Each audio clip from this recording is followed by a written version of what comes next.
Beaucoup ici ont dit qu'il y a eu une commission de restitution des corps. Oui. Cette commission de restitution des corps a été présidée par l'ancien ministre de la Ligue islamique.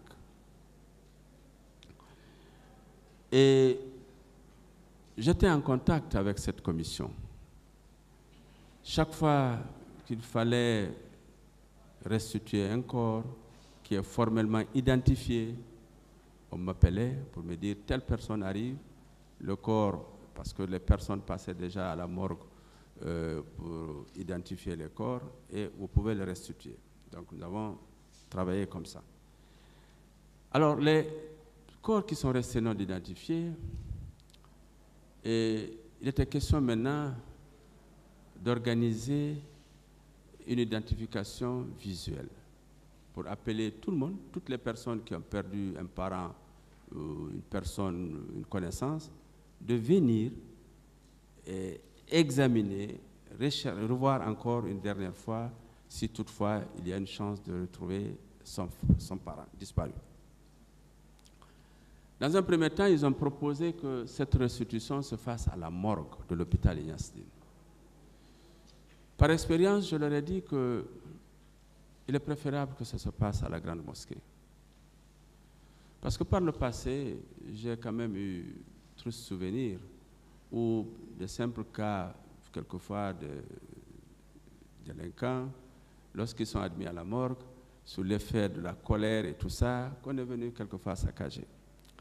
Je leur ai dit, c'est un dossier très sensible et je comprends parfaitement la douleur et peut-être la colère d'un parent de victime. Mais pour éviter qu'on soit dans un état où peut-être ils vont venir saccager un peu la mort, on va le faire à la mosquée. On est en majorité des croyants et peut-être ça va sensibiliser un peu. Ce qui fut fait, nous avons envoyé les corps non identifiés qui restaient à Ignace Dine à la mosquée Faisal. Et nous avons demandé également la morgue de l'hôpital Donka qui est plus proche. On a sorti les corps qui se trouvent à la morgue de l'hôpital Donka pour les envoyer à la grande mosquée Faisal.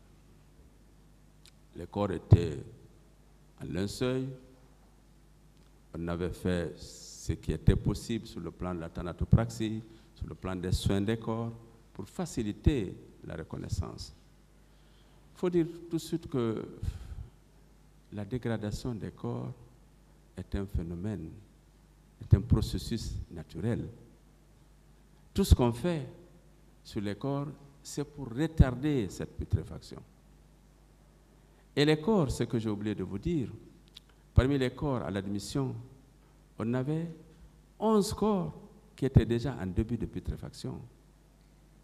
Ça, j'ai oublié de le dire.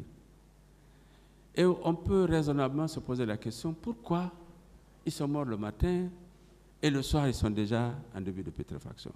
C'est normal. Ça dépend, 1, des causes de décès, et 2, des conditions de conservation des corps. Les corps ont été dans des camions, probablement entassés, qui sont restés probablement pendant un long temps sous la chaleur, et la chaleur accélère la putréfaction des corps. Donc, c'est la seule explication que j'ai pour dire que ces corps, pour expliquer pourquoi ces corps étaient en début de putréfaction avant les 36 heures qui sont connues pour le début de putréfaction. Donc, nous avons essayé autant que possible de préparer ces corps, de les mettre sous formol, de faire des soins de thanatopraxie et d'embaumement des corps pour restituer ou faciliter la restitution, restituer de la dignité de ces personnes décédées. Donc les corps ont été exposés à la grande mosquée. On a fait le tour, j'étais là, en blouse, j'avais des collègues médecins militaires qui étaient à côté de moi, il y avait la commission de restitution, les imams, les prêtres, le ministre lui-même, il était là. Ma mission, c'était encore de toujours continuer à veiller à l'état des corps. et à aider autant que possible les personnes qui sont à la recherche à l'identification des corps. Je sais que ce n'est pas facile. Nous avons pu identifier certains corps. Et lorsque l'identification a été formelle par les familles, parce qu'elles qui savent maintenant, les corps ont été restitués.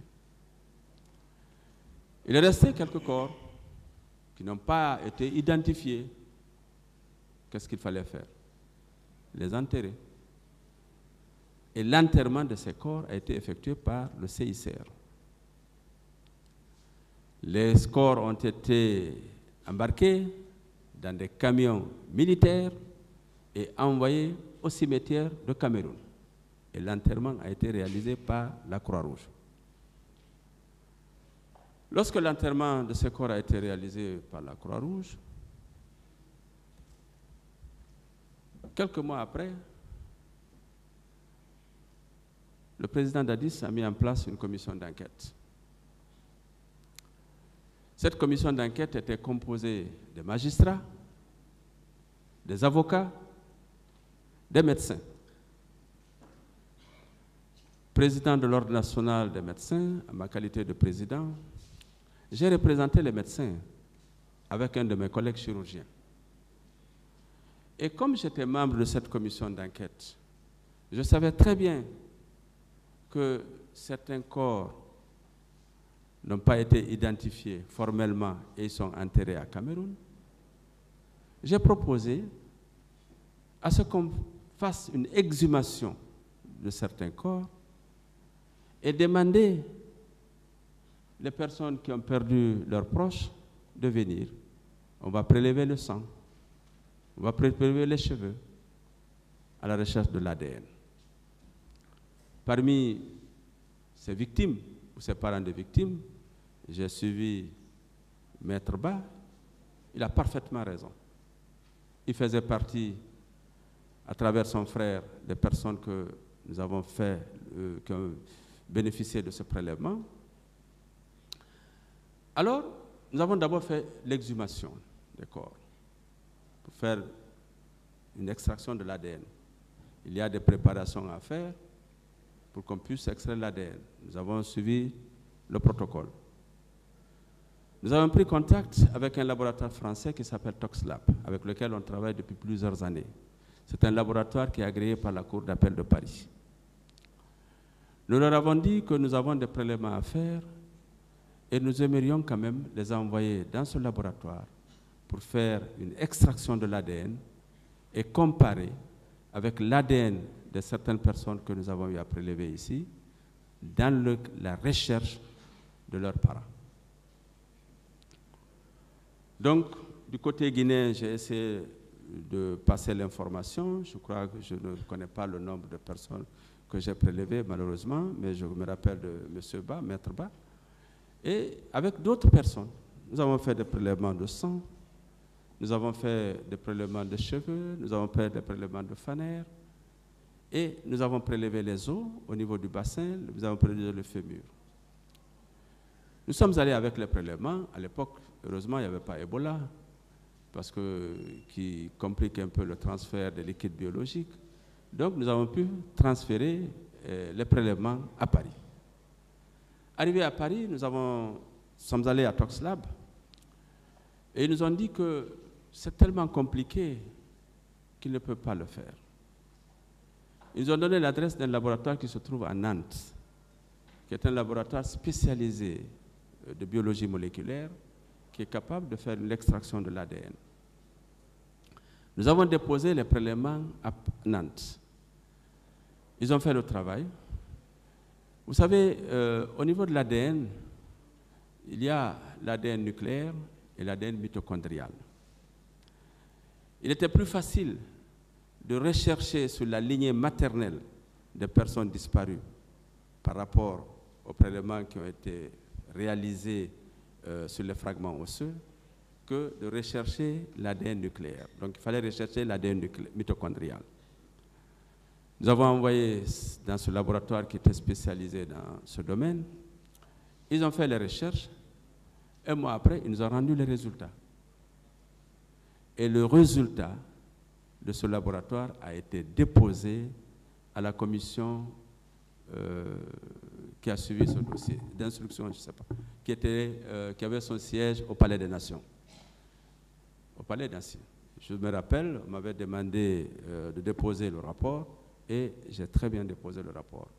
Et malheureusement, la recherche a été infructueuse. Autrement dit, sur les personnes prélevées ici, il n'y avait aucune personne qui avait, en tout cas, un lien de parenté avec les fragments osseux qui ont été prélevés ici. Et j'ai donné cette mauvaise nouvelle à Maître Ba, et qui a compris et qui a accepté, et tous les autres qui ont effectué ce prélèvement dans mon service. Monsieur le Président, pour terminer, nous avons essayé de voir un peu l'âge des victimes.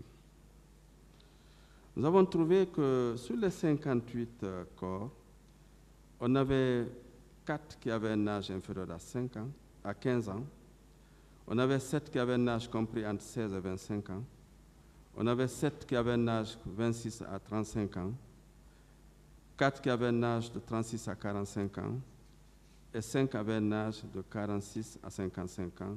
Plus de 55 ans, on avait 5. Et l'âge, 50% avaient un âge compris entre 16 à 35 ans, et l'âge moyen était de 28 ans.